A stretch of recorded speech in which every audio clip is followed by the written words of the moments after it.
Hello दोस्तों, स्वागत है आपका अपने यूट्यूब चैनल न्यूट्रिशन पर। और उम्मीद करता हूं कि आप लोग स्वस्थ होंगे और अपनी पढ़ाई अच्छे से कर रहे होंगे। तो आज का जो हमारा टॉपिक रहने वाला है ये काफी ट्रेंड में है, क्योंकि आरपीएफ कांस्टेबल और सब इंस्पेक्टर की जो भर्ती है वो बहुत जल्द आने वाली है।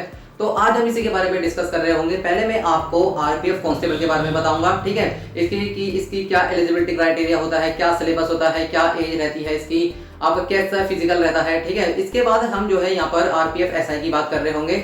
तो चलिए शुरू करते हैं। शुरू करने से पहले अगर आप चैनल पर नए हैं तो सब्सक्राइब का बटन जरूर दबाइएगा और साइड में जो बेल का आइकन है इसे भी प्रेस कर दीजिएगा, ताकि आने वाली वीडियो का नोटिफिकेशन आपको सबसे पहले मिले। तो चलिए बात करते हैं। तो सबसे पहले हम यहाँ पर कांस्टेबल की बात करते हैं। तो कांस्टेबल के लिए जो आपको एलिजिबिलिटी क्राइटेरिया रखा गया है यहाँ पर वो 10 पास रखा गया है, कि यदि आपने किसी भी बोर्ड से यहाँ पर 10 पास कर रखी है तो आप इसका फॉर्म भर पाएंगे, ठीक है। इसके बाद हम एज की बात करते हैं। तो एज जो है यहाँ पर 18 से 25 साल रखी जाती है, ठीक है। और इसके बाद यहाँ पर एज रिलैक्सेशन मिलता है। ओबीसी के लिए यहाँ पर 3 साल का एज रिलैक्सेशन रहता है और एससी एसटी के लिए यहाँ पर 5 साल का एज रिलैक्सेशन यहाँ पर मिलता है, ठीक है। एक पीडब्ल्यूडी कैंडिडेट होते हैं उनके लिए भी यहाँ पर कुछ एज रिलैक्सेशन रहता है। तो जैसे ही नोटिफिकेशन आएगा वैसे ही हम नोटिफिकेशन के माध्यम से उस चीज को आपको बता देंगे, ठीक है। तो आप हमारे चैनल के साथ जरूर जुड़िए। चलिए हम आगे बात करते हैं एग्जाम पैटर्न की। तो एग्जाम पैटर्न जो है आरपीएफ कांस्टेबल का इस प्रकार से रहता है कि सबसे पहले तो आपका यहाँ पर सीबीटी होगा, कंप्यूटर बेस्ड टेस्ट। इसके बाद जो है आपका फिजिकल होगा। फिजिकल के बारे में अभी हम पूरी जानकारी प्राप्त कर रहे होंगे। इसके बाद जो है आपका डॉक्यूमेंट वेरिफिकेशन होगा और इसके बाद होता है आपका मेडिकल, ठीक है। और मेडिकल के बाद जो है आपकी फाइनल मेरिट लिस्ट लगती है, जिससे कि आपका फाइनल सिलेक्शन होता है, ठीक है। चलिए आगे बात करते हैं। इसके बाद हम सिलेबस की बात करते हैं। तो सिलेबस में आपसे 3 सब्जेक्ट पूछे जाते हैं। पहला है रीजनिंग, दूसरा है मैथ्स और तीसरा है आपका जीके जीएस, ठीक है। इसी में ही आप करंट अफेयर जोड़ सकते हैं। तो रीजनिंग से जो है आपके 35 क्वेश्चन पूछे जाते हैं, मैथ से भी आपके 35 क्वेश्चन पूछे जाते हैं और जीके जीएस और करंट अफेयर से भी आपके यहाँ पर 50 क्वेश्चन पूछे जाते हैं, ठीक है। तो आप देख सकते हैं कि जीके जीएस का कितना ज्यादा वेटेज है। 50 क्वेश्चन जो है सिर्फ आपके जीके जीएस से आने वाले हैं। तो आप अपनी तैयारी को अभी से स्टार्ट कर दीजिए, क्योंकि जीके जीएस क्योंकि एक ऐसा समंदर है जो कि बहुत मतलब कम बच्चों पर कवर होता है, ठीक है। तो आप अभी से इसकी तैयारी कीजिए ताकि आपकी जीएस रीजनिंग मैथ अच्छी हो सके और आप अब की बार का पेपर क्लियर कर सकें। चलिए हम आगे बात करते हैं। तो इस प्रकार से जो आपके टोटल नंबर ऑफ क्वेश्चन हो जाते हैं वो 120 हो जाते हैं और जो इसके मार्क्स होते हैं वो है 120 मार्क्स, ठीक है। इसको सॉल्व करने के लिए जो आपको टाइम दिया जाता है वे 90 मिनट्स का टाइम दिया जाता है। तो 1.5 घंटा जो है आपको पेपर सोल्व करने के लिए रखा जाता है। आगे बात करते हैं हम नेगेटिव मार्किंग की। तो नेगेटिव मार्किंग जो है इसमें 1/3 की रखी जाती है। यदि आप 3 क्वेश्चन को गलत करते हैं तो आपका 1 नंबर यहाँ पर काट लिया जाएगा। तो इसे कहते हैं 1/3 की नेगेटिव मार्किंग। इसके बाद हम फिजिकल स्टैंडर्ड की बात करते हैं। तो मेल और फीमेल दोनों का अलग अलग यहाँ पर क्राइटेरिया रखा जाता है। तो सबसे पहले हम यहाँ पर रनिंग की बात करते हैं। तो रनिंग जो है मेल के लिए यहाँ पर 1600 मीटर रखी जाती है, जिसका समय जो होता है 5 मिनट और 45 सेकंड का आपको समय दिया जाता है 1600 मीटर कंप्लीट करने के लिए, ठीक है।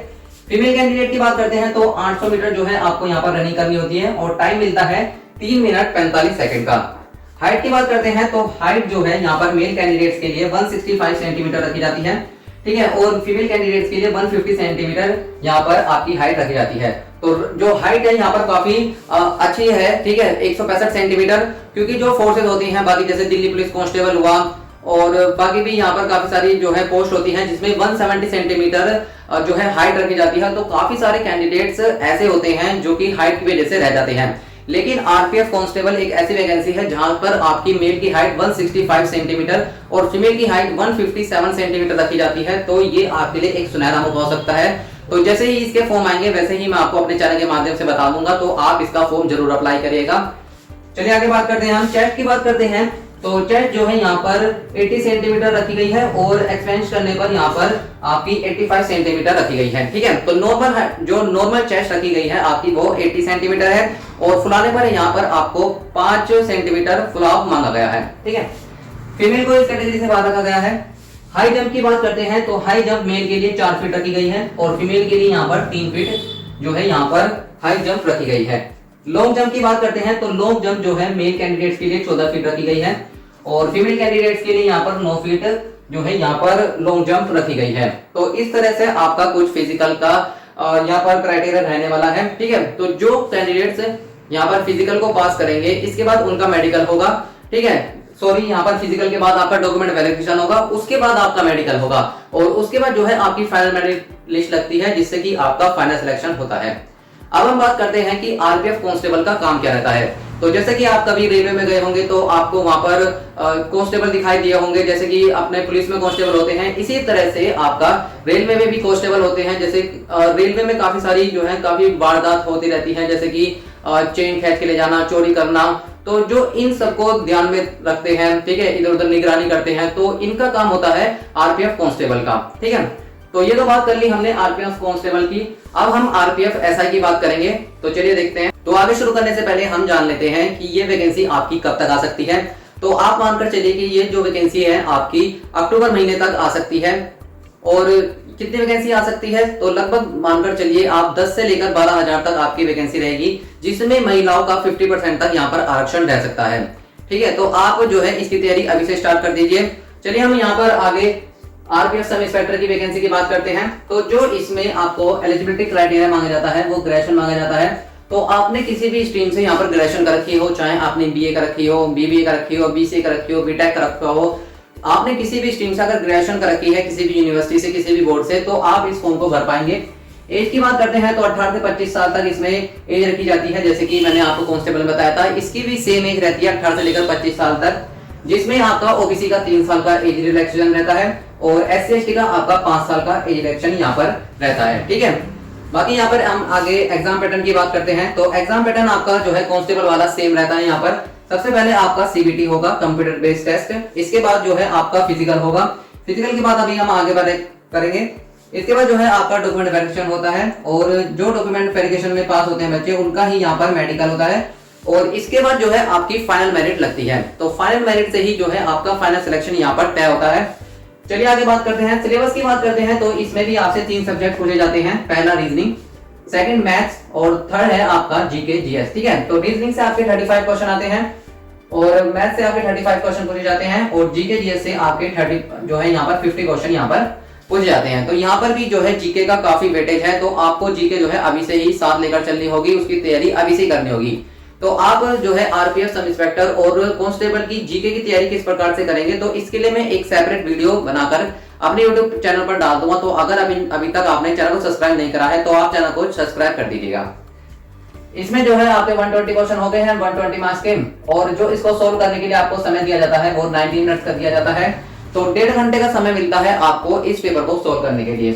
नेगेटिव मार्किंग की बात करते हैं हम, तो 1/3 की आपकी नेगेटिव मार्किंग रहती है, जैसे कि मैंने आपको सब इंस्पेक्टर यहाँ पर आरपीएफ कांस्टेबल में बताया था, ऐसे ही यहाँ पर आपकी नेगेटिव मार्किंग 1/3 की रहती है। इसके बाद हम फिजिकल की बात करते हैं। तो यहाँ पर मेल और फीमेल की देख लेते हैं हम। रनिंग की बात करते हैं तो रनिंग जो है आपकी 1600 मीटर यहाँ पर मांगी जाती है और इसके लिए जो आपको समय दिया जाता है वो दिया जाता है 5 मिनट 45 सेकंड का। तो 5 मिनट 45 सेकंड में आपको 1600 मीटर दौड़ना होता है। फीमेल कैंडिडेट्स की बात करते हैं तो यहाँ पर आपको 800 मीटर जो है यहाँ पर रनिंग दी जाती है और इसको जो है यहाँ पर दौड़ने के लिए आपको जो समय मिलता है वो मिलता है 3 मिनट 45 सेकंड का। ठीक है, इसके बाद हम हाइट की बात करते हैं। तो हाइट जो है यहाँ पर 165 सेंटीमीटर मापी जाती है जनरल, ओबीसी और ईडब्ल्यूएस के लिए। बाकी यहाँ पर एससी एसटी के लिए जो हाइट रखी जाती है वो 160 सेंटीमीटर रखी जाती है। ठीक है, 5 सेंटीमीटर का यहाँ पर रिलैक्सेशन आपको दिया जाता है। फीमेल कैंडिडेट्स की बात करते हैं तो 150 सेंटीमीटर यहाँ पर आपकी हाइट रखी जाती है और एससी एसटी के लिए जो हाइट रखी जाती है वो रखी है 152 सेंटीमीटर। चेस्ट की बात करते हैं तो चेस्ट जो है यहाँ पर 80 to 85 सेंटीमीटर आपकी रखी गई है। 80 सेंटीमीटर आपकी नॉर्मल नापी जाती है और 5 सेंटीमीटर का जो है आपसे फुलाव मांगा जाता है। ठीक है, फीमेल कैटेगरी का यहाँ पर क्राइटेरिया नहीं रखा गया है। हाई जंप की बात करते हैं तो 4 फीट यहाँ पर मेल कैंडिडेट्स के लिए रखा गया है और 3 फीट जो है यहाँ पर फीमेल कैंडिडेट्स के लिए हाई जंप रखी गई है। लॉन्ग जंप की बात करते हैं तो लॉन्ग जंप जो है यहाँ पर मेल कैंडिडेट्स के लिए 14 फीट रखी गई है और फीमेल कैंडिडेट्स के लिए यहाँ पर आप मान के चलिए 9 फीट यहाँ पर आपकी लॉन्ग जंप रखी जाती है। ठीक है, तो जो है हमने यहाँ पर पूरी इस वैकेंसी के बारे में जान लिया है। ठीक है, अगर आपको कोई भी डाउट रह गया है तो आप नीचे कमेंट बॉक्स में यहाँ पर लिख सकते हैं। बाकी अगर आपको ये वीडियो पसंद आई हो तो आप इस वीडियो को जरूर लाइक करें, अपने दोस्तों के साथ भी शेयर करें ताकि वो भी इस वैकेंसी की अभी से तैयारी कर सकें। जैसे ही इसकी वैकेंसी आएगी वैसे ही मैं आपको अपने चैनल के माध्यम से बता दूंगा, तो आप चैनल को जरूर सब्सक्राइब करके रखिएगा। तो मिलते हैं नेक्स्ट टॉपिक के साथ नेक्स्ट वीडियो में, तब तक के लिए गुड लक।